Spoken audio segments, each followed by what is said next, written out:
O Brasil passa por um momento ímpar em sua história. Ele alcançou relativa estabilidade econômica, alavancando um processo de crescimento e desenvolvimento num cenário mundial marcado por crises financeiras, instabilidade política, enfim. A Copa do Mundo de 2014, as Olimpíadas de 2016, vão coroar esse processo, colocando à prova toda a capacidade brasileira de empreendedorismo e empregabilidade. Isso para o mundo inteiro. Agora, por outro lado, o sucesso não só desses mega eventos, mas das empresas privadas brasileiras, num mundo hoje globalizado, dependem da consolidação de setores deficitários como infraestrutura aeroportuária, malhas de transportes, comunicações, política tributária, socorro, dentre outros aspectos. E, principalmente, a formação de profissionais capacitados, os verdadeiros empreendedores brasileiros cada vez mais escassos. E daí surgem as perguntas: qual é o perfil do profissional antenado com as necessidades do mercado? O que a iniciativa privada está buscando? Então, para debater esse tema, eu recebo a psicóloga, coach e escritora, autora do livro, que já ganhei, inclusive, Empregabilidade, que é a Elaine Poltronieri, esta bonitinha que está aqui, e o diretor da Fiesp, André Rebelo. Obrigado por estarem conosco mais uma vez. Agradeço, já Boa noite. Beijada de novo. Obrigada. Obrigada pelo bombom sommelier. Obrigado por ter vindo, André.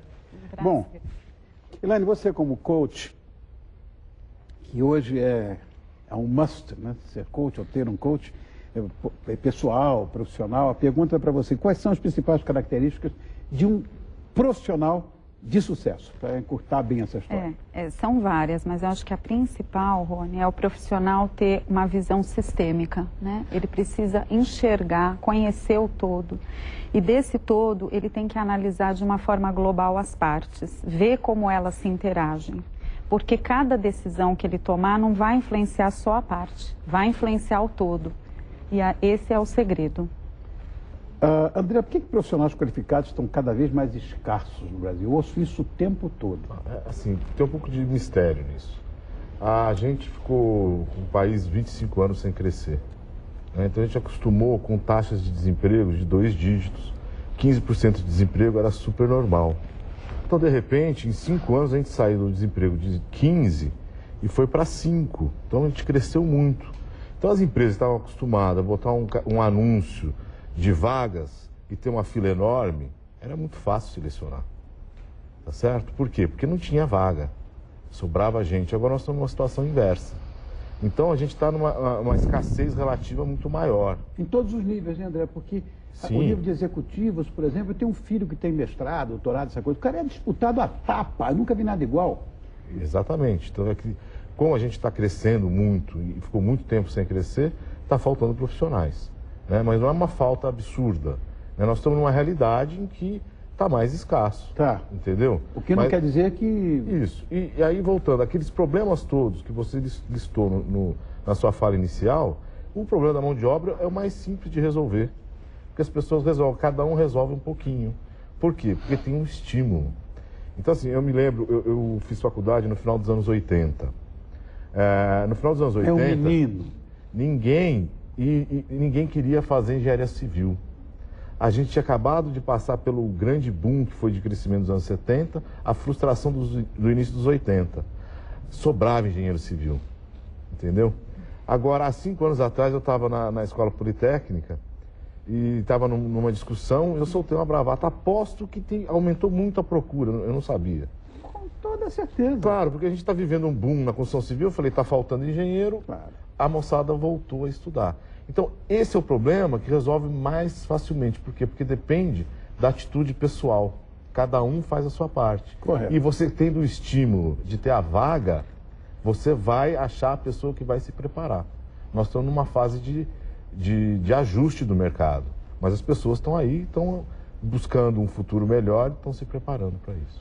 Elaine, existe por algum acaso uma estratégia para qualificação desses profissionais, nós estamos falando aqui que é uma carência tão grande, para eles terem sucesso no mercado? Ele estava falando a respeito da faculdade, mestrado, enfim, acho que o ensino formal vai ajudar ele a formar os aspectos intelectuais, técnicos, operacionais, isso é fundamental. Mas não é só o lado acadêmico que resolve, né? Não, né? Assim, eu vejo mais 3 áreas de formação que são muito importantes. As emocionais, né? As espirituais, que eu até comento, né, no livro a respeito, eu digo espiritual, falando das virtudes morais que precisa desenvolver, e o aspecto físico, que vai fazer a coordenação de tudo isso, né?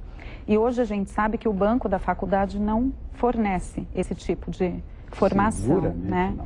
Então, eu dou várias sugestões, mas 2 escolas que eu acho que agregam bastante esses outros 3 aspectos, desde pequeno até dos 7 aos 80 anos, é o judô, mas o judô clássico, né? O judô tradicional, ele aborda todos esses temas. E tem também o escoteirismo, né, que está espalhado pelo Brasil inteiro, que você acelera esse aprendizado. Fiz as 2 coisas, será que adiantou algo?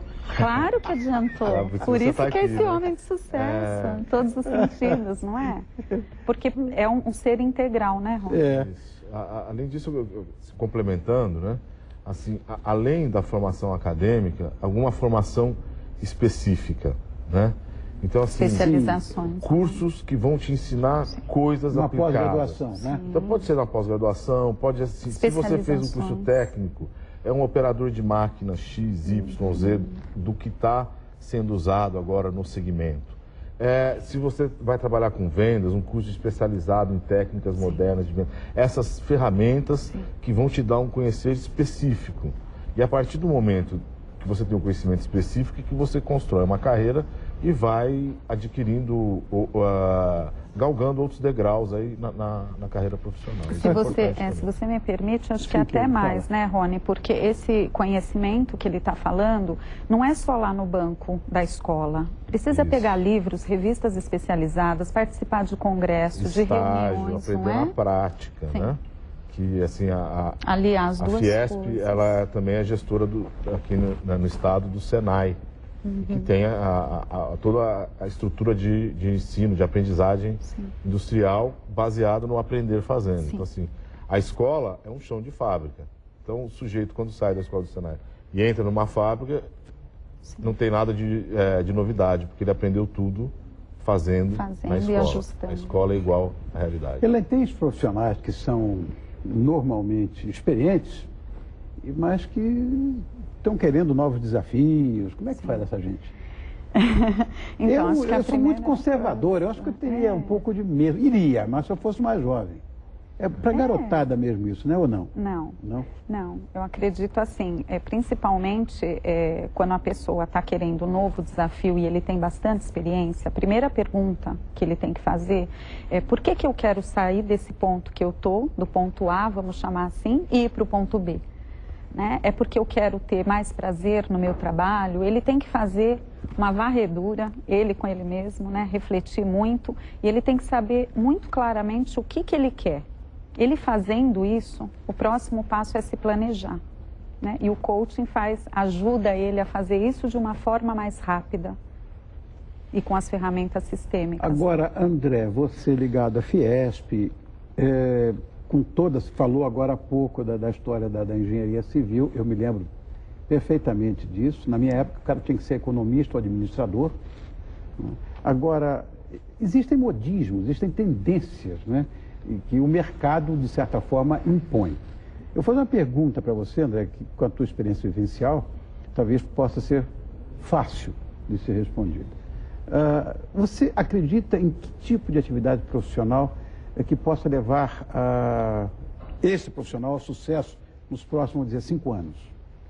Eu acho assim, o mundo é bastante grande, o Brasil é grande, tem vaga para todas as carreiras. Então, assim, o primeiro segredo é fazer o que você gosta. Tá bom. Aí isso é fundamental. Não vai trabalhar nunca. Né? Se ele fizer o que gosta, não vai trabalhar. Claro. Você pensa que eu estou trabalhando aqui? Estou me divertindo com vocês, tá então. certo. Assim, dentro do trabalho, tem que ser uma coisa que tem que ser prazerosa. Claro. Tem que ser compensadora, porque senão não adianta. Então, você tem assim, alguns segmentos que estão com crescimento anunciados fortes, tá? Claramente. A gente tem toda essa indústria do petróleo, que o Brasil vai ser um grande produtor do petróleo. Isso não é uma promessa para o futuro. É uma coisa assim, nós vamos dobrar a produção até 2015 e triplicar até 2020. Então, assim, muita vaga, é a maior parte do emprego aqui no estado de São Paulo, no litoral paulista, que estão as reservas do pré-sal. Isso abre todo esse investimento em plataformas, a prospecção, o transporte, todos esses serviços associados. Então, a indústria do petróleo é uma coisa promissora para o curto prazo. Outra coisa, a construção civil, que a gente já falou, não vou repetir essa história. Então, são atividades que abrem grande espaço, né, de trabalho agora. A gente tem toda essa parte de serviços dedicado à classe média. O Brasil mudou, a gente incorporou 30, 40 milhões de pessoas na classe média. Eram famílias que consumiam basicamente alimentação. Com o aumento da renda, você começa a consumir outros serviços.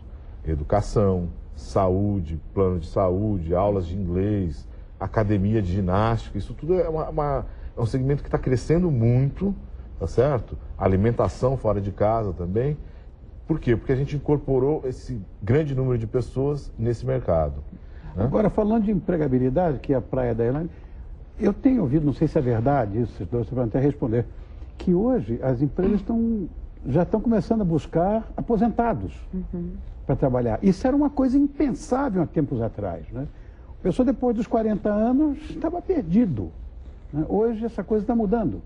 Quem responde? Você ou Posso André? responder? Pode responder primeiro. Eu acredito que está até pela tendência da expectativa de vida, né? Os estudiosos estão aí já prevendo que nós vamos viver 100, 120 anos. Então, você trabalhar 30 anos, para quem vai viver 100, é muito pouco. Também acho. Né? E a pessoa, então, eu acho assim, agrega bastante você chamar uma pessoa boa naquilo que faz, um aposentado, mas ele tem que frequentar o banco da escola. Ele tem que cuidar daquelas 4 áreas que nós falamos. Tem que ficar up to date. Tem que ficar, tem que ficar.